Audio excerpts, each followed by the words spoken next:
बहुत समय पहले की बात है। महात्मा बुद्ध और उनके प्रिय शिष्य आनंद एक लंबी यात्रा पर थे। उन्होंने तय किया कि इस बार वे उत्तर की ओर के एक क्षेत्र से होते हुए निकलेंगे जहां एक घना जंगल था। यह क्षेत्र शांत और प्राकृतिक सौंदर्य से भरपूर था, पर अब वह वैसा नहीं रह गया था। लोगों ने वहां पेड़ों की अंधाधुंध कटाई शुरू कर दी थी। जब बुद्ध और आनंद उस जंगल के किनारे पहुंचे, उन्होंने देखा कि कई लोग कुल्हाड़ी, आरी और रस्सियों के साथ वहां काम कर रहे थे। कुछ लोग पेड़ काट रहे थे, कुछ शाखाएं जमा कर रहे थे और कुछ उन्हें ले जाने के लिए बैलगाड़ियों में लाद रहे थे। दूर दूर तक गिरे हुए पेड़, टूटे हुए तने और उखड़े हुए झाड़ियां दिखाई दे रही थीं। हवा में धूल और लकड़ी की महक भरी थी और पक्षियों की आवाजें मानो थम सी गई थीं। आनंद यह सब देखकर व्याकुल हो उठा। उसने कहा, भगवान, यह कितना दुखद दृश्य है।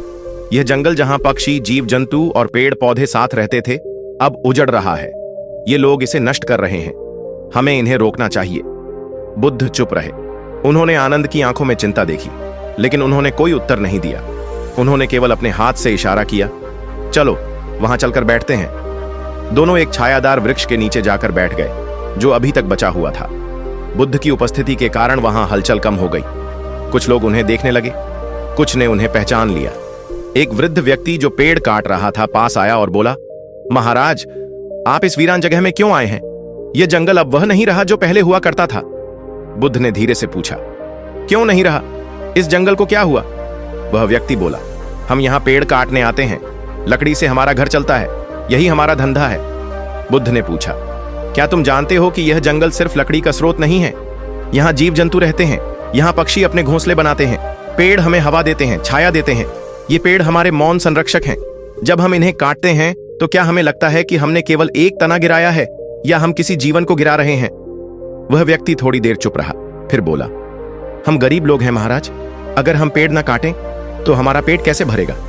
बुद्ध ने बड़ी कोमलता से कहा, जरूरत और लोभ में फर्क होता है। क्या तुम जानते हो कि कितने पेड़ तुम्हारी जरूरत के लिए काफी हैं और कब तुम जरूरत से ज्यादा ले रहे हो? अब बाकी लोग भी पास आ गए।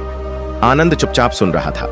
बुद्ध ने सबकी ओर देखा और कहा, इस जंगल का मौन, इसकी हरियाली, इसकी शांति, यह केवल देखने के लिए नहीं है।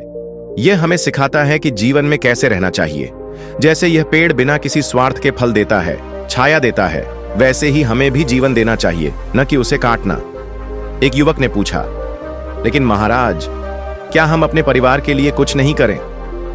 बुद्ध मुस्कुराए और बोले, करो, अवश्य करो, लेकिन यह सोचकर करो कि तुम जो ले रहे हो वह पृथ्वी से लिया गया आरण है। उस आरण को चुकाने का एक तरीका है कि जब भी तुम एक पेड़ काटो, 2 पेड़ लगाओ। जब भी तुम जंगल से कुछ लो, उसके संरक्षण के लिए कुछ लौटाओ। यही संतुलन है, यही धर्म है। एक छोटे लड़के ने धीरे से पूछा, महाराज, क्या पेड़ भी जीते हैं? बुद्ध ने उसकी ओर देखा और बोले, बिल्कुल, पेड़ भी सांस लेते हैं, वे भी बढ़ते हैं, सूखते हैं, मरते हैं। फर्क बस इतना है कि उनकी आवाज हम सुन नहीं पाते, क्योंकि हम सुनना नहीं जानते। फिर उन्होंने आनंद की ओर देखा और बोले, आनंद, क्या तुमने देखा? यह जंगल अब भी बोलता है, लेकिन हम लोग इतने शोर में हैं कि उसकी आवाज खो गई है। अगर हम सुनना चाहते हैं तो पहले हमें खुद शांत होना होगा। आनंद ने विनम्रता से सिर झुका लिया। थोड़ी देर बाद वह वृद्ध लकड़हारा फिर बोला, महाराज, मैंने जीवन भर यह काम किया है, कभी यह नहीं सोचा कि पेड़ भी दुखी हो सकते हैं। आज पहली बार लगता है जैसे मेरे हाथों ने किसी और का जीवन छीन लिया हो। बुद्ध बोले, यदि तुम्हें यह बोध हो गया है तो तुमने पहला कदम रख दिया है। अब हर बार जब तुम कुल्हाड़ी उठाओ, पहले मन में यह सोचो, क्या यह जरूरी है? और यदि हो सके तो अपने बच्चों को सिखाओ कि जंगल काटने से पहले जंगल से प्रेम करना सीखें। आसपास सन्नाटा छा गया था। हवा एकदम शांत थी, जैसे जंगल खुद सुन रहा हो और मुस्कुरा रहा हो। थोड़ी देर बाद कुछ लोगों ने कुल्हाड़ियां नीचे रख दी। कुछ ने आपस में बात की कि वे गांव जाकर एक नया पेड़ारोपण शुरू करेंगे, और बुद्ध वहीं बैठे मुस्कुराते रहे। उन्होंने न किसी से लड़ाई की, न किसी पर गुस्सा किया, लेकिन शब्दों से, मौन से, दृष्टि से लोगों के भीतर कुछ जगा दिया। जब वे वहां से आगे बढ़े तो आनंद ने पूछा, भगवान, क्या आप मानते हैं कि कुछ बदलेगा? बुद्ध बोले, बीज बो दिया है आनंद, वर्षा आएगी, धूप मिलेगी और समय के साथ वह अंकुरित होगा।